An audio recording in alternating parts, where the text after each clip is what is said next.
very exciting to finally find out who the villain is in Guardians of the Galaxy Volume 2. Why do you think Ayesha and the Sovereign were the right fit for this movie?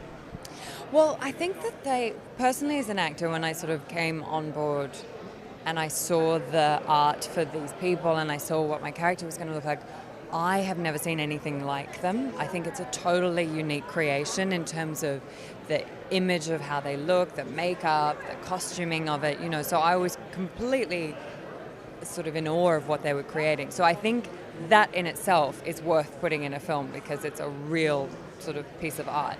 And I think that she's a really interesting villain because I think the wonderful thing about Guardians and what James does is he creates characters, someone like Nebula as well, where they're not just one thing. There's a sort of grey area in the characters, that they're sort of evil or they have this sort of hateful vendetta, but they've kind of got this soft side to them, or they have this thorn in their heart, or we see them sort of tumble from a really high place to like the bottom of the rubbish bin floor. So I think that's sort of also why I really wanted to play her, and I think and the combination of the imagery and who she is she makes a really interesting villain.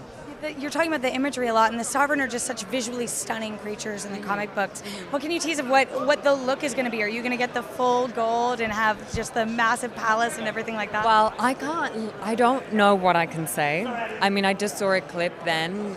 It's the first time, I obviously knew what I looked like because I could look in the mirror, but it's the first time I've seen it, what we shot. So, but I don't know what I can really say.